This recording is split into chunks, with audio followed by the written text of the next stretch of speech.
Welcome to Cars Yeah, show number 193. You just got to keep throwing it against the wall. All your ideas, just keep coming out with them. Keep coming out. Some are going to be good, some are going to be bad. But he says you just got to keep throwing those ideas against the wall, and some of them are going to stick. This is Cars Yeah, where you'll enjoy interviews with inspiring automotive enthusiasts. Mark Green is here to provide you with a fuel injection of automotive inspiration. So get in, sit down, buckle up, and get ready for a wild ride here on Cars Yeah. Have you turned your key and heard that dreaded tick, tick, tick, tick because of a dead battery? No worries. I've got the NOCO Genius Boost Jump Starter. This compact tool fits in your glove box and features rechargeable lithium battery technology that will start a dead battery in your car, boat, truck, or RV. It packs a whopping 12-volt, 400-amp starting power and can start up to 20 dead batteries on a single charge. Plus, it has built-in spark-proof technology with reverse polarity protection to safely jumpstart your vehicle. The compact, ergonomically designed clamps are solid copper for maximum conductivity, and there's a built-in ultra-bright dual LED flashlight with 7 modes, including an SOS emergency strobe. It's easily rechargeable with a USB outlet, and you can charge your smartphone or tablet while you're on the road. Works on any 12-volt lead-acid battery. The Genius Boost from NOCO is the ultimate emergency tool that's safe and easy to use. Quality design, state-of-the-art technology from NOCO, your battery care source since 1914. Get yours at geniuschargers.com.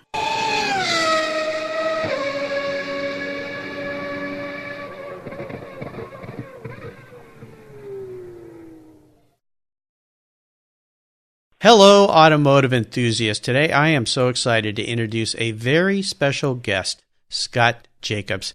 Scott, are you buckled up and ready for a fun ride? I sure am. All right. It's great to have you here.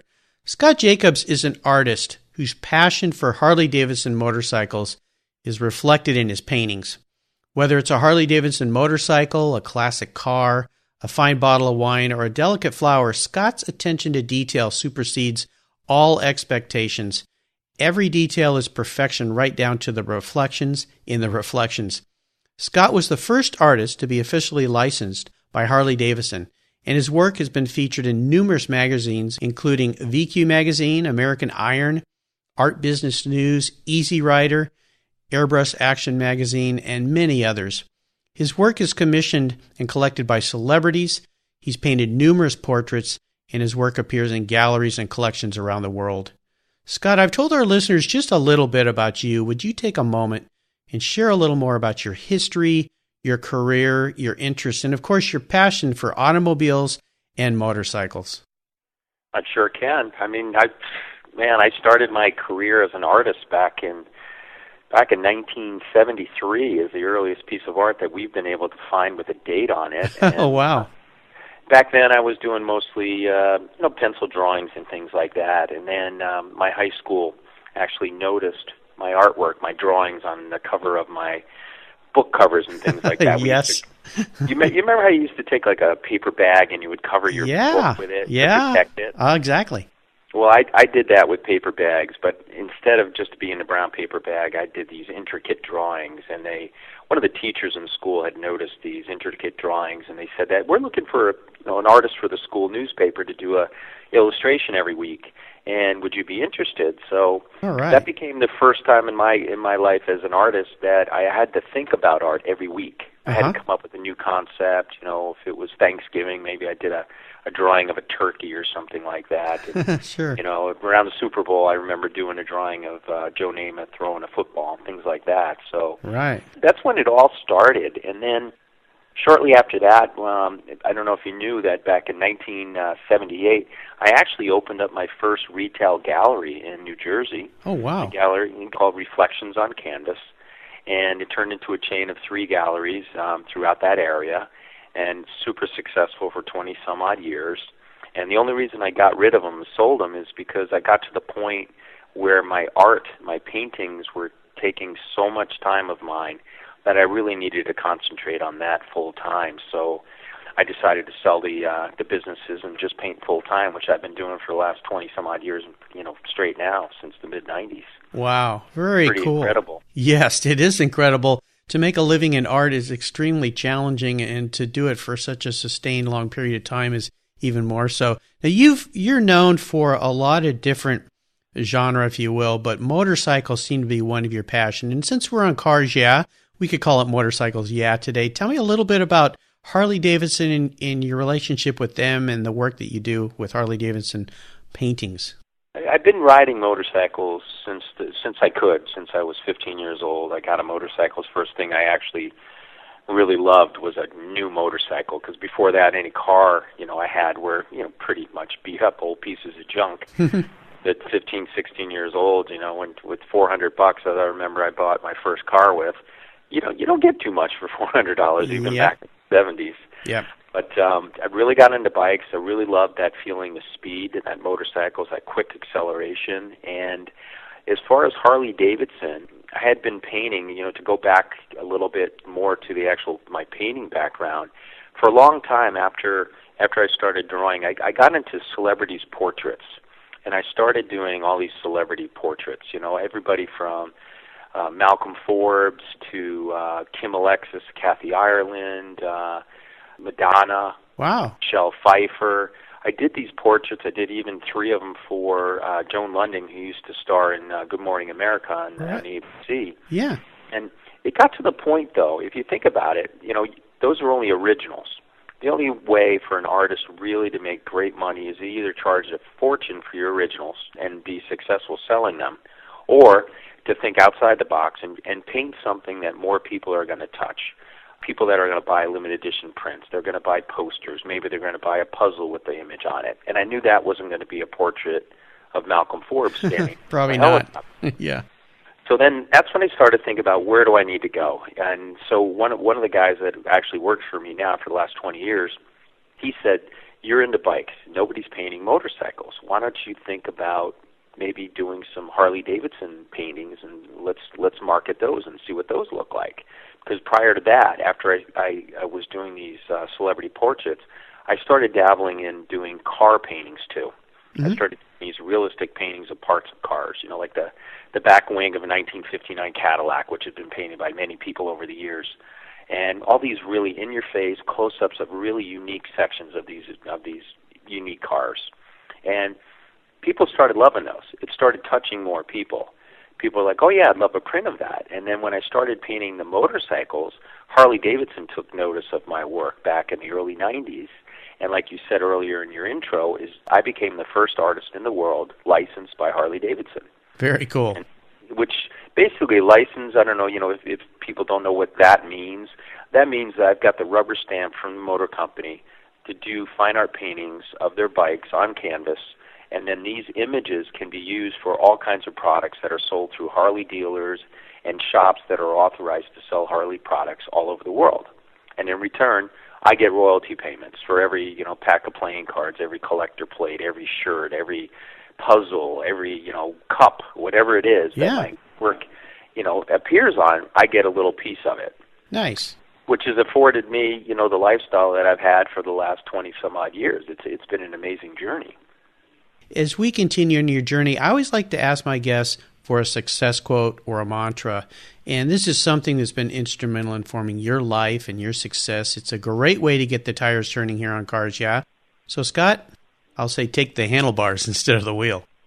Exactly. As far as a quote for me, a good friend of mine 25 years ago, where I was struggling with my business, my art, career, was slow going, like most artists do. It's an uphill climb, and I don't know how to put this, but he says you just got to keep throwing it against the wall. All your ideas, just keep coming out with them. Keep coming out.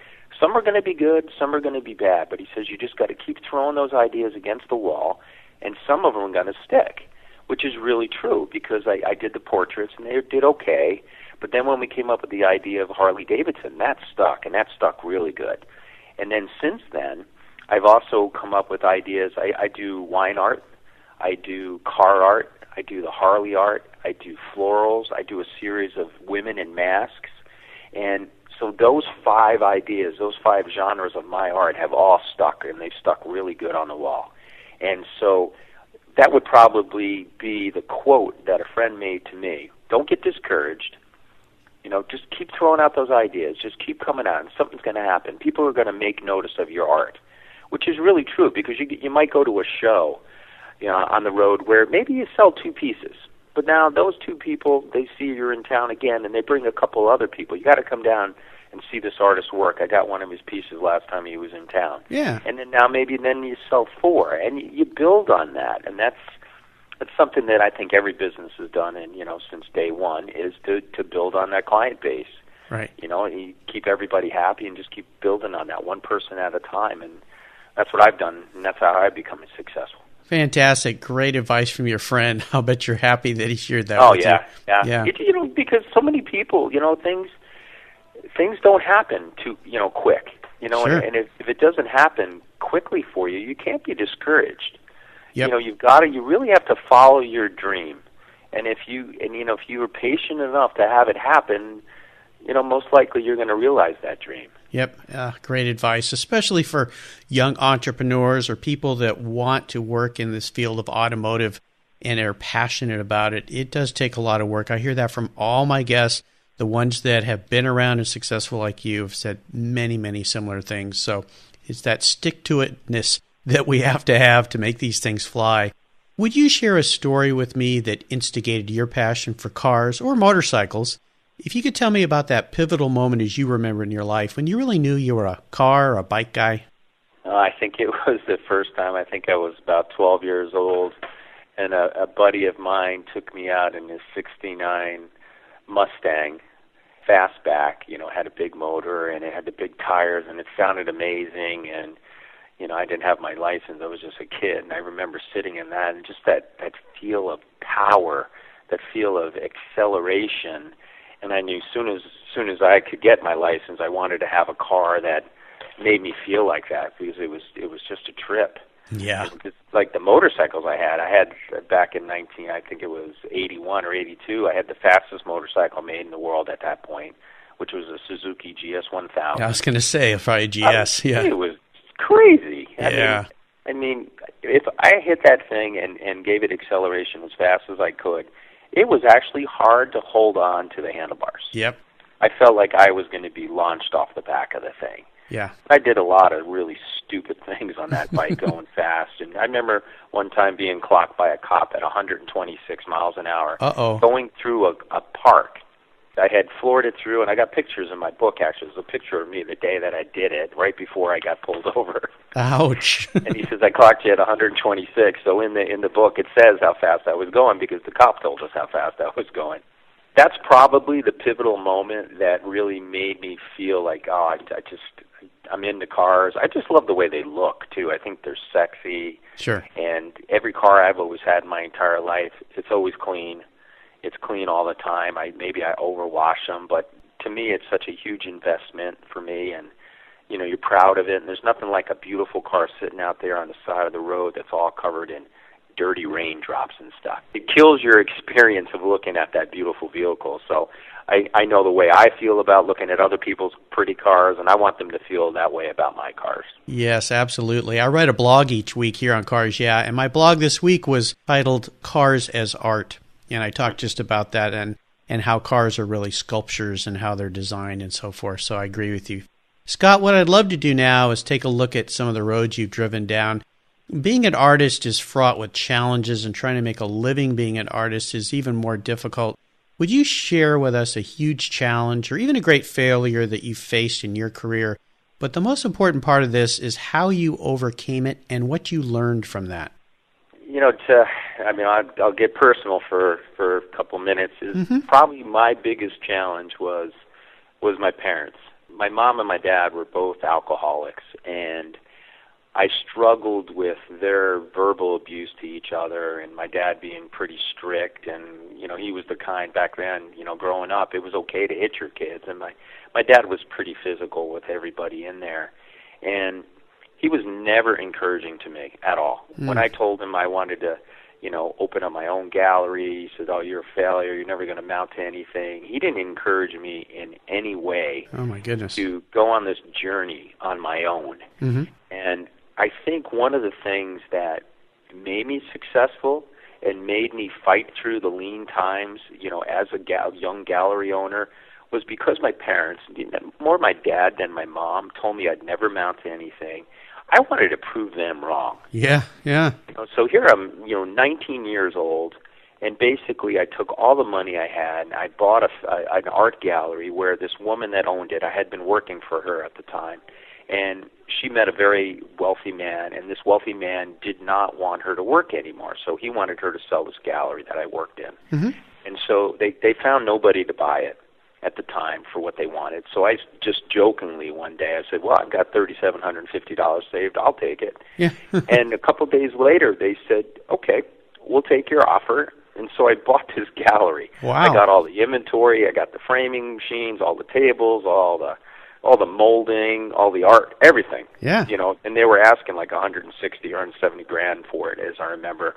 And so what I did was I took it and I talked to my parents. I said, can I bring the inventory to our house and put it in the garage? Because now that I bought this company, I didn't have any more money to actually give a security deposit to continue the rent at the place. Oh, to the landlord, yeah.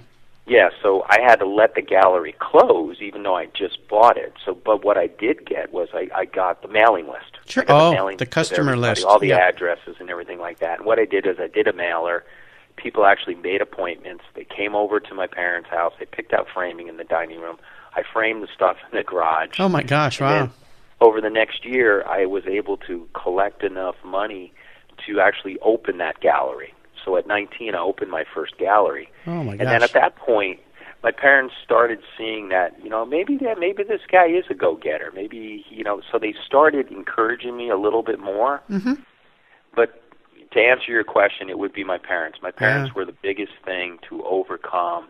And since then, I have been amazingly successful. The decisions that I've made with my galleries over the years and with investing in real estate and painting the styles of art that I do have been received very well. So I've my father-in-law says I have the Midas touch. Well, I think a lot of hard work probably is behind that. A lot of Midas hard touch. work. A lot of hard work, I guess, is what the Midas touch is. Yes. Because I have not been given anything. Yeah. I have worked my butt off for everything that I have today. Yeah, well, kudos and congratulations for that. And thank you for sharing such a personal story. It must have been a huge challenge, but in some very odd, challenging, and difficult way that behavior of your parents pushed you to be successful, and I'm certainly glad that it did, but I'm sorry that it had to come in that form.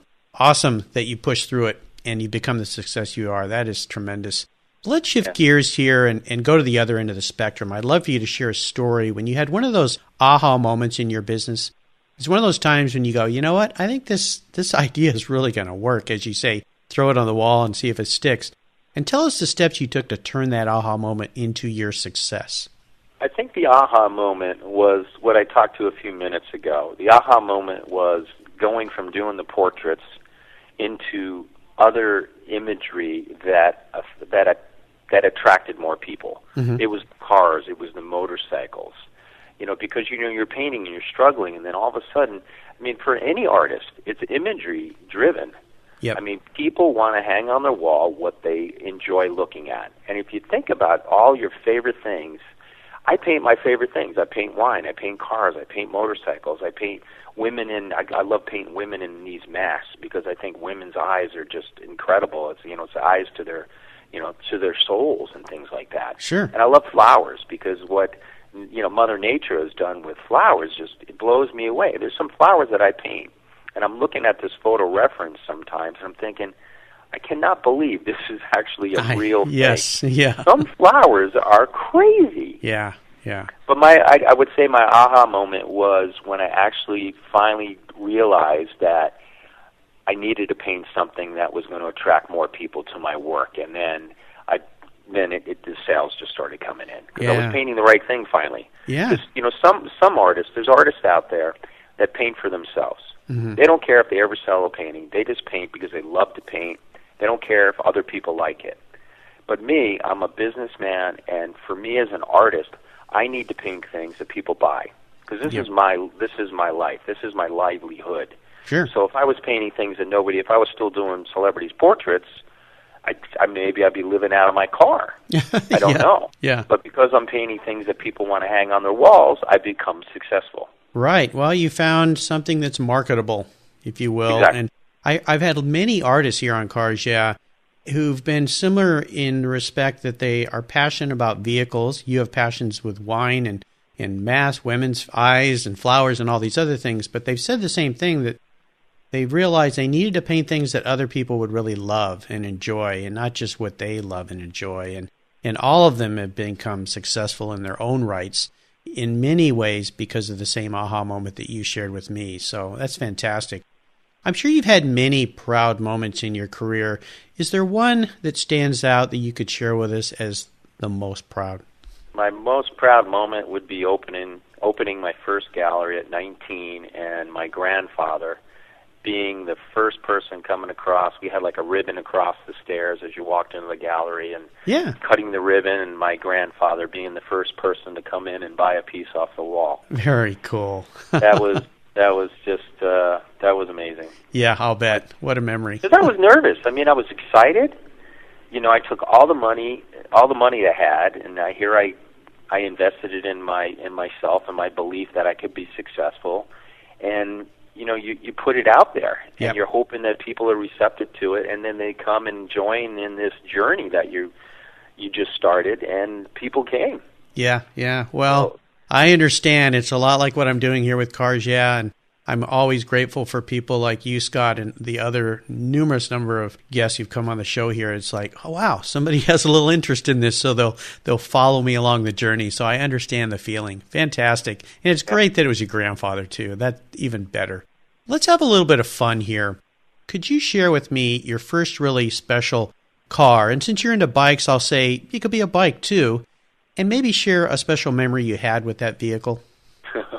I would have to my first new vehicle was a 1977, what was it called? It was a Datsun. It was an F10, it was called. It was this little two-door kind of coupe with a fastback. You know, back then I thought it was just a really bitchin' car. I put stripes, you know, I took the Cobra stripes and I put them down the hood. I put some American Racing wheels on there and everything like that. It was funny, though, because back in high school, whoever had the newest or the coolest cars were very, very popular people.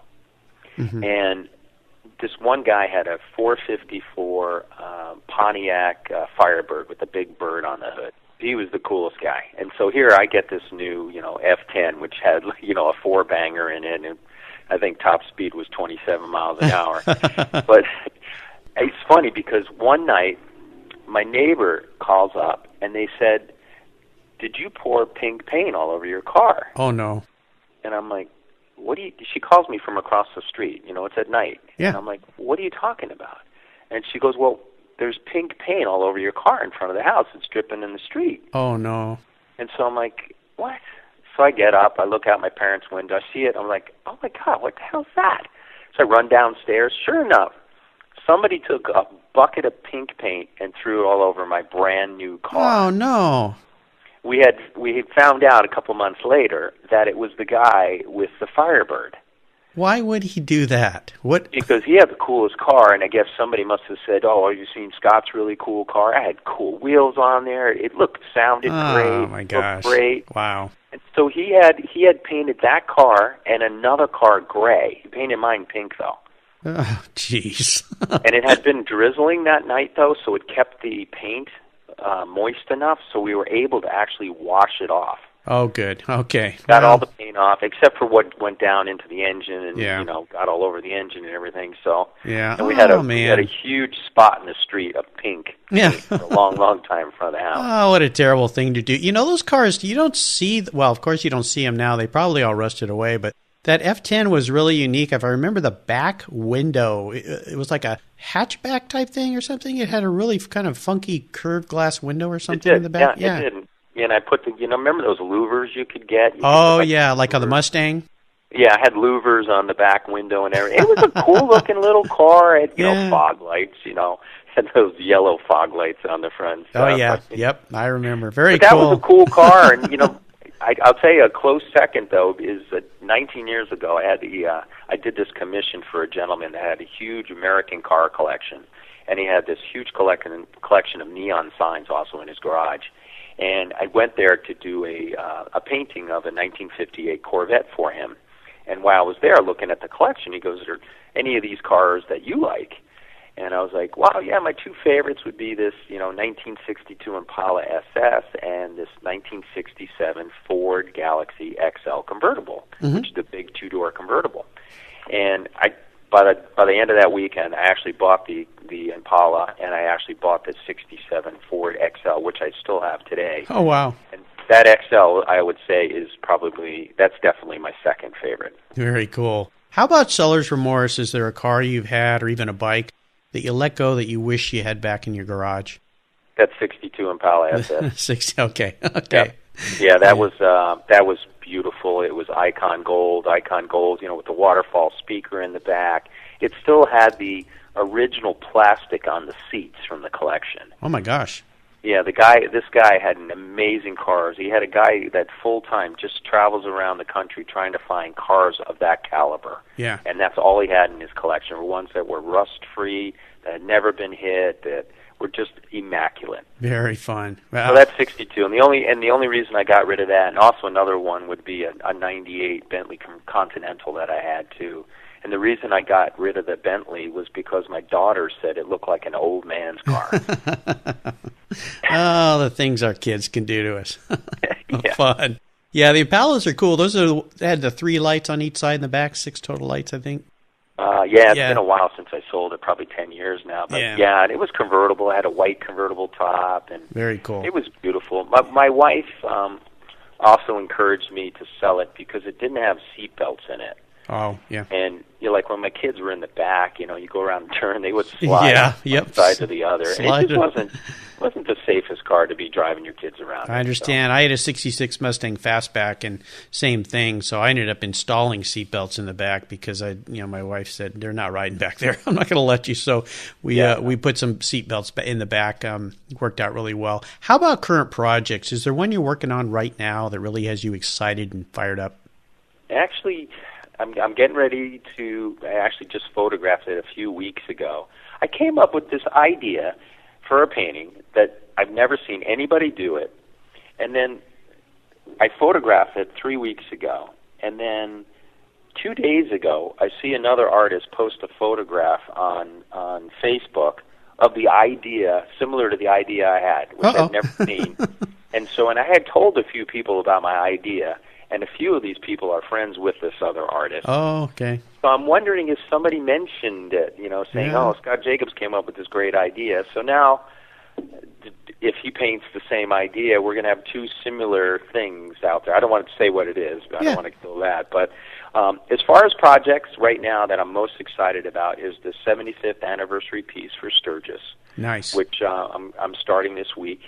And then the other thing is that we were contacted by one of the Saudi sheiks in Qatar, over in the United Arab Emirates. Mm-hmm. He's opening up a major museum over there with his 190 some odd car collection. Oh my super gosh. rare cars. And they've asked me to do portraits of some of the cars for the museum. So that's one of the things that we're working on right now as we speak this week. Very cool. That's an exciting thing. I'm hoping that comes through. Oh, yeah, absolutely. Well, good luck with that. That sounds fantastic. Now, here's a real introspective question for you, Scott. If you were a car, it's not so much what kind of car you want to be, or a bike, I'll say, but if you were one, what would you be and why? Probably a car that was designed by Pininfarina, because I think those coach designers, who design Maseratis and Ferrari, I think their cars are just super sexy, and they never go out of style. And I hope that that I never go out of style. There you go. Yeah. I hope when I'm 75 years old, people are saying, "Hey, he looks pretty good. The lines of him look pretty good still." Yeah. Oh, very cool. Well, Scott, up next is the last lap, but before we put the pedal to the metal, here's a little something for the Cars Yeah listeners. Do you love vintage cars? Then go to carsyeah.com and get a free copy of the fantastic Filler Up book. It's a full-color ebook filled with fuel filler fun, with over 60 color photographs of vintage cars, plus inspirational quotes from some of the most famous automotive enthusiasts of all time. Simply go to carsyeah.com and click on the free book button on the homepage. Download your free filler-up book today at Cars Yeah. All right, Scott, we're back and we're entering the last lap, and this is where I fire off a series of questions, and I'm going to ask you to give our listeners some very quick blips or flip of the wrist, throttle, if you would. Are you ready? Yes. What's the best automotive advice you've ever received? I would have to say to drive what you own, because I've had a lot of beautiful cars in my life, and so many of them I keep covered in my garage, and I don't drive them, and people are like, why would you own it? Yep. The whole thing behind having that car is to enjoy it. Like I have a 62 Cobra, one of the 50th anniversary ones that Carroll Shelby brought out right before he passed away. Nice. And it's been covered in my garage, and recently I've been taking it out. I'm actually enjoying it. Yep. Because as you know, we could go at any minute, and I want to be on my deathbed and saying, wow, I should have driven that car while I owned it. Yeah, should have, while would have, I could was have. alive.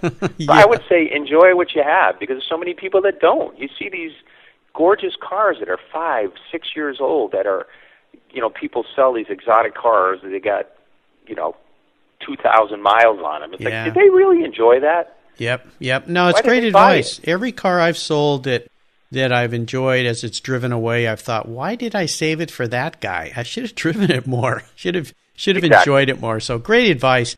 Yep. Would you share one of your personal habits that you believe has contributed to your success? Yeah, work hard for everything. Yes. I mean, I just, my pedal's been to the metal, and, I don't wait around expecting something to be handed to me or something to come around and somebody to call me. You have to be responsible for what you do. Yep, great advice. Work hard for everything. Just move forward. Absolutely. I know there are a lot of resources out there these days with the web, but is there one in particular that you really enjoy that you could share with our listeners? Maybe it's a website or a blog that you get? For motorcycles, there's quite a few blogs out there, but my website. Oh, that's fair enough. But my website keeps up a lot of, we're involved in a lot of car events. Uh-huh. We're involved in a lot of motorcycle events. And on our fan page, the Scott Jacobs Studio fan page, we keep up on a lot of these events, whether we're going to be part of them or not. So okay. I think our website's actually a pretty good resource for a lot of people that are in motorcycles and cars. Great. How about a book? Is there a book that you've read in the past that you think the Cars Yeah listeners should read? To be honest with you, I've never been a big reader. Mm-hmm. The only things that I actually, are articles about things that I'm super interested in, or books and things like that. But I've never been a real reader. So I'd point you to my book. I have a book that just recently came out that's got 30 years of my work in it. Awesome. And if you're an automotive artist or somebody who's into art or motorcycles, I've got step-by-steps in there. I've got question and answer section in there to do what we're doing. Very to answer cool. questions that are the most common ones asked in the field. What's the title of your book? It's the newest one is called The Art of Scott Jacobs: The Complete Works. Awesome. And you said the newest, so have you published other books as well? Yeah, there was another one before that was called The Motorcycle Art of Scott Jacobs, but the new book has the wine art in it, the cars, the motorcycles, a lot of the lifestyle stuff that I've done over the years, plus a whole chapter on the old portraits as well. Oh, great. Awesome. Well, I'll remind our listeners you can find links to all these resources at carsyeah.com/Scott Jacobs. Do you have any interesting hobbies outside of your passion for painting and cars and motorcycles? Probably the thing that I do in my spare time, when I have it, is I love traveling on old antique motorcycles.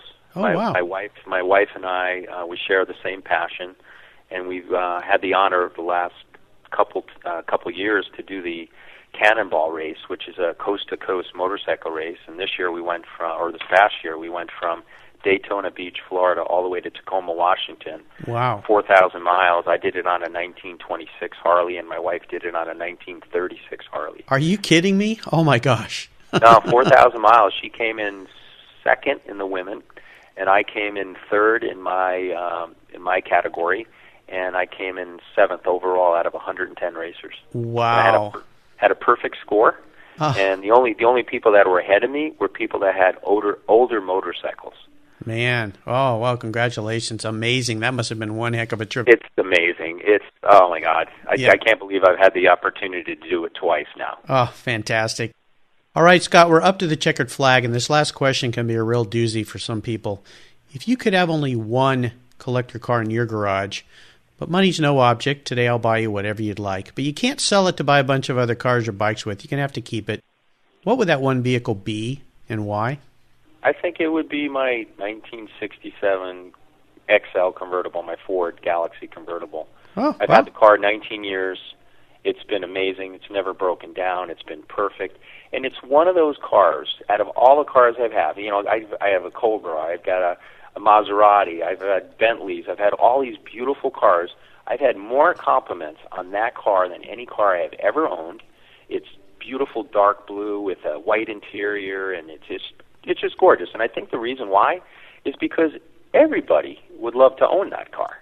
I live in Southern California, and when I'm driving around in that car, I'm thinking, it brings me back to the 60s. It brings me back to a time where I have older people come up to me and say, I remember when my parents had that, me growing up. Yep. I think everybody would love to own that car, and every time I'm in that car, I am smiling the entire time. Well, that's great. You're very fortunate that you have your dream car. That's great. Plus, that saves me having to write a big check today, so I appreciate that. Very I do nice. like that new GT40 coming out, though. I'm on the list for that. Ooh, okay, yeah. Yeah, very nice. Very nice. And could you give our listeners one parting piece of guidance before you drive off into the sunset?